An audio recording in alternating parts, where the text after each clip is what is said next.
The Christmas Orange by Don Gilmore and Mary Louise Gay.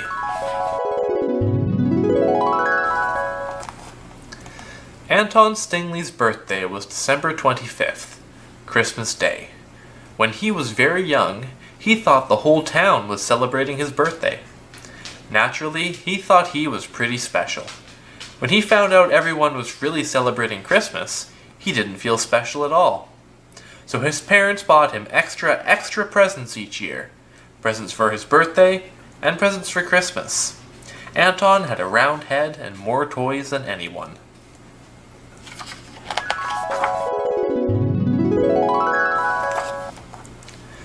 Before his 6th birthday, Anton went to see Santa Claus at a department store. "And what would you like for Christmas, Anton?" Santa asked. Anton took out his list, which was 16 pages long. "I want a rocket ship," he said. "Bright red, filled with popsicles. A swimming pool, a dog that can sing." "Well," said Santa, "that should keep me pretty busy." He tried to put Anton down and move on to the next child. "A gun that shoots apple juice, hockey skates, someone to do my homework." "That's a lot for one boy," Santa said, a bit wearily. "I'm still on the first page," Anton said. "I also want a spy watch that takes pictures, a fire truck, 200 cookies." Santa put Anton down and gestured to the next child. "Merry Christmas, Anton," he said. "I'll leave you the list," Anton said, stuffing it into Santa's pocket. "My address is at the top. There's parking on the street." Santa looked at the line of children. There were 122 left to see.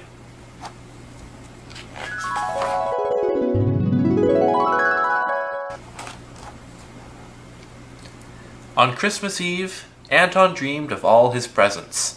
They danced in his head like sugar plums.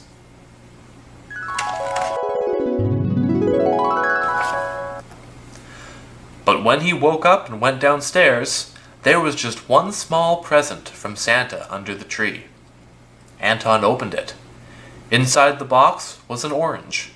An orange? There had to be some kind of mistake. Where was the guitar? Where was the car? Maybe they didn't fit under the tree. Santa must have left them somewhere else. Anton searched the house. Nothing. He checked the garage. No sign. Maybe Santa had gotten the address wrong. He woke up the Blinkets next door and asked if they had 600 presents addressed to him. They didn't. What was he going to do with an orange?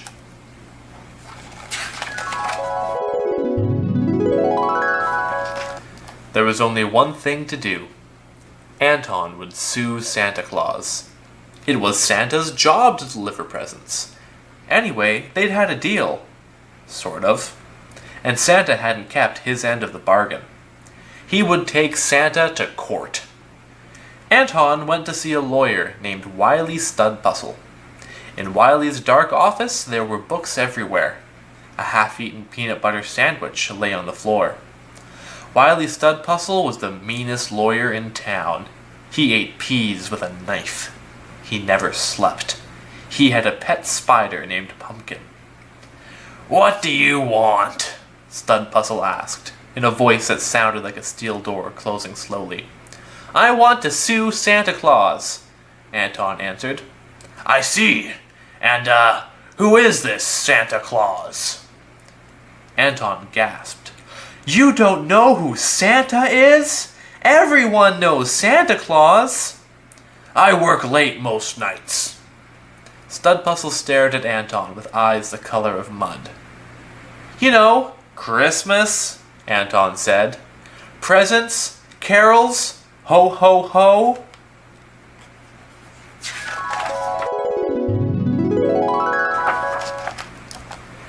"He's not that annoying fat man in the red suit, is he?"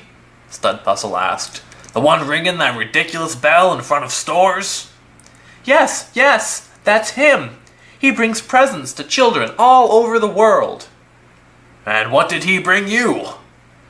"Well, he brought me an orange, but he didn't bring me what I wanted," Anton said.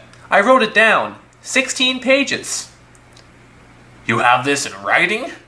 Studpuzzle perked up. I gave Santa the original and kept this copy for my files.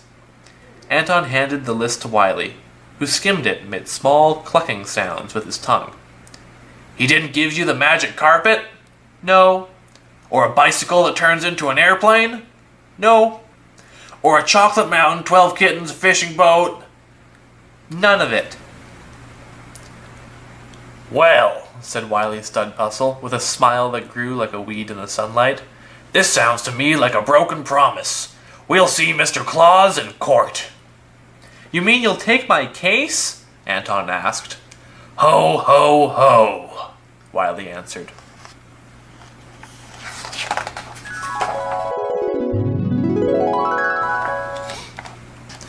Judge Marion Oldengray looked around her courtroom. Santa was sitting down. He looked tired. Hundreds of children and their parents crowded the courtroom. The biggest newspaper in town, the Daily Porridge, had called this the trial of the century. Your Honor, Wiley Studpuzzle said, turning to face the people, like every child here, my client Anton Stingley had the expectation of presents from a Mr. S. Claus on Christmas morning. Wiley stared accusingly at Santa, then produced the list. My client had been promised 2 ponies, a leather jacket. We get the idea, Judge Oldengray said. Make your point, Mr. Studpuzzle.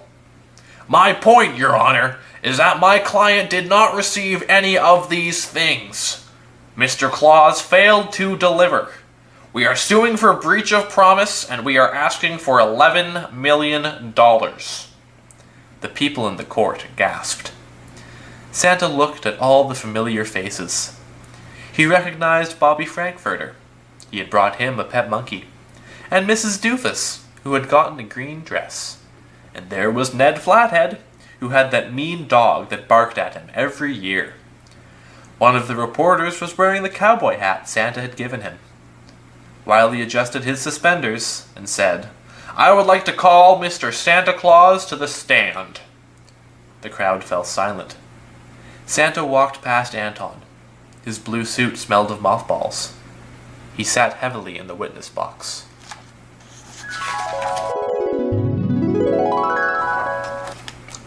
Mr. Claus, Wiley Studpuzzle asked, did my client give you a list of presents he wanted? He did, Santa answered. And did you deliver any of these presents, Mr. Claus? Wiley asked, his finger wagging near the tip of Santa's nose. Did you deliver a single one? I brought him an orange, Santa said. The crowd moaned. An orange, Wiley repeated. No bike, no car, no hockey tickets, an orange. How thoughtful, he said meanly. Wiley leaned close to Santa. You are sometimes known as Father Christmas, aren't you? Yes, I am, Santa replied. And Kris Kringle, Père Noël, jolly old Saint Nick?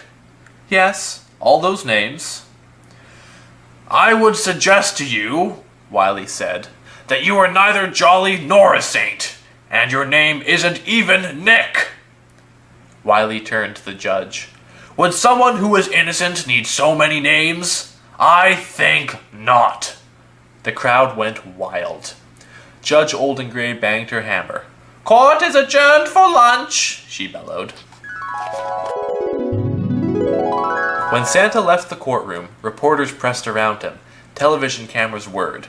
Is it true, Mr. Claus, asked one reporter, sticking a microphone under Santa's nose, that you brought yourself a brand new car this Christmas? No, he sighed. I drive a sleigh. More questions filled the air. Hey, Kringle, if that's your real name, how much money did you make last year? How come you don't hire tall people? Are your reindeer non-union? And so on. Santa's heart was filled with sadness.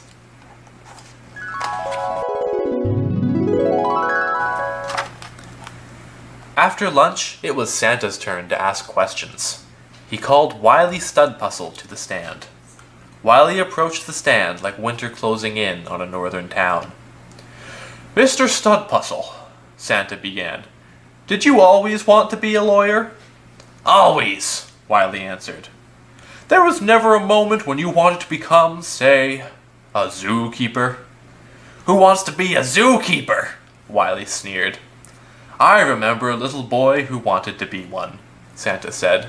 He loved animals. He was going to care for them and keep them safe. One Christmas, many years ago, I brought that boy a baby crocodile named Crunchy. Wiley began to sweat a bit. That boy's name, Santa said, pausing for effect, was Wiley Studpuzzle. The crowd gasped. Wiley suddenly remembered Crunchy and his adorable smile. His long-forgotten childhood came back to him, and Wiley began to weep. Oh, Crunchy, he cried, tears staining his dark suit. Oh, my Crunchy Bunchy! He buried his face in his hands and sobbed quietly.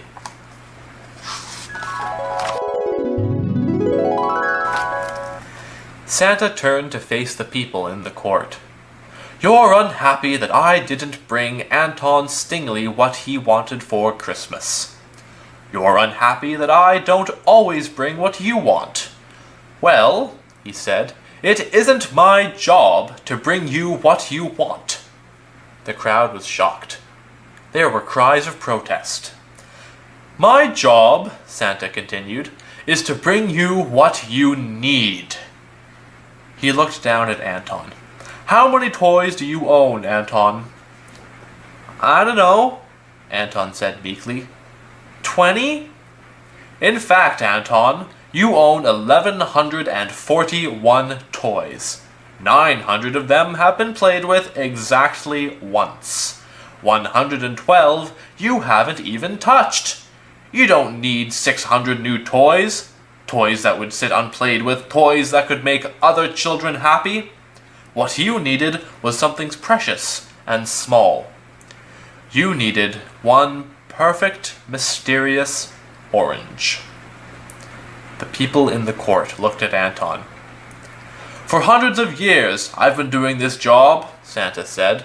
I have survived blizzards and budget cuts. I know who is naughty. I know who is nice. I know who dyes their hair blonde. Yikes, squeaked Mrs. Doofus.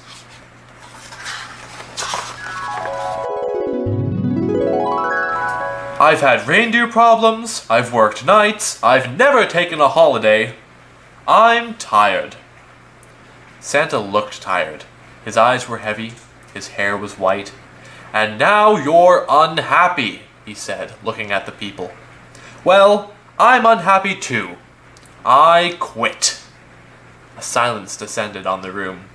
A silence so big, so silent, you could have heard a mouse breathe. Santa began to leave the courtroom. You can't quit, someone in the crowd shouted. You're Santa Claus! Santa stopped at the door. I bring each of you a present every year, he said. When was the last time any of you gave me a present? Ned Flathead stared at his shoes. I meant to get you something, he mumbled. I was going to bake you some cookies, Mrs. Doofus explained. I just didn't have the time. Santa left the building and started down the courthouse steps. A murmur spread through the crowd. A murmur that became a hum that grew into a buzz. What had Anton done? What had they done?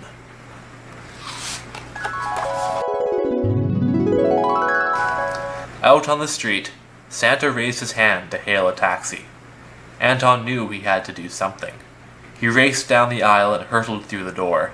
Santa! He yelled. Wait! Wait! A taxi pulled up and the door opened. Anton dashed down the steps. He didn't know what he was going to say. He wanted to say that he was sorry he had taken Santa to court, that he knew he had too many toys. He didn't want to be naughty. He wanted to be nice. What did nice people do, he wondered.